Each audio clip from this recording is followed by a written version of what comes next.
রায়না 1 নম্বর ব্লকে জেলা শাসকের পরিদর্শন, পাড়ায় সমাধান শিবিরে সাধারণ মানুষের অভাব অভিযোগ খতিয়ে দেখলেন প্রশাসন।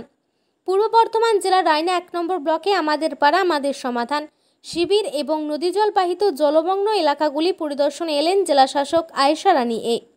তার সঙ্গে ছিলেন সদর দক্ষিণ মহকুমা শাসক বুদ্ধদেব পান, রায়না বিধানসভার বিধায়ক শম্পা ধারা, রায়না 1 নম্বর ব্লকের বিডিও অজয় কুমার দণ্ডপাত, কৃষি কর্মদক্ষ বামদেব মণ্ডল সহ অন্যান্য আধিকারিকেরা। জেলাশাসক সর্বপ্রথম পৌঁছান হিজলোনা গ্রাম পঞ্চায়েতের অন্তর্গত জামনা এফপি স্কুলে, যেখানে 2, 3 ও 4 নম্বর বুথে আমাদের পাড়া আমাদের সমাধান শিবির অনুষ্ঠিত হচ্ছিল।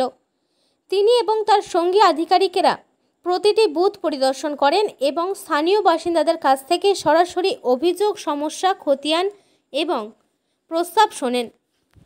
শিবিরে উঠে আসা প্রতিটি বক্তব্য ও প্রয়োজন শিবির রেজিস্ট্রারে লিখিতভাবে সংরক্ষণ করা হয়।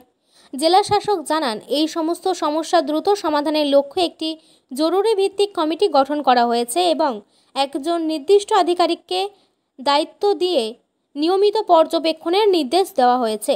তিনি আরও আশ্বাস দেন, আগামী দিনে পূর্ব বর্ধমান জেলার প্রতিটি ব্লকে মানুষের সমস্যা চিহ্নিত করে ধাপে ধাপে তার স্থায়ী সমাধান করতে হবে। পরিদর্শনের শেষ পর্যায়ে জেলা শাসক ও অন্যান্য প্রশাসনিক আধিকারিকেরা নদীর জলমগ্ন এলাকাও সরেজমিনে ঘুরে দেখান এবং প্রয়োজনীয় ব্যবস্থা নেওয়ার নির্দেশ দেন।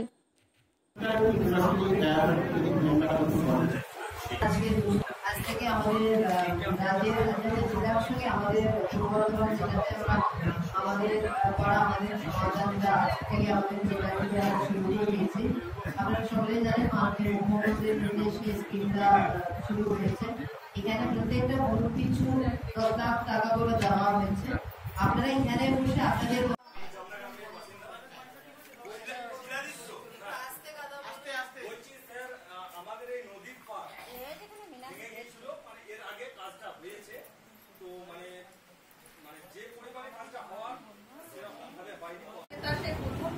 আর প্রথম দিনে দিয়ে আজকে আমরা প্রত্যেকটা আপনারা এসেছেন আপনাদের সমস্যা সেটা যেমন যে কারণে বলে নোট করে নিয়ে যে বাচ্চাদের একটা কমন ব্যাপার যে জিনিসগুলো আছে সেটা আছে সেগুলো কিন্তু আমাদের একটা কাজ কিন্তু হয়ে যাবে। এটাই হচ্ছে আজকে মূল কথা। যারা আমি আর ধন্যবাদ জানিয়ে আমি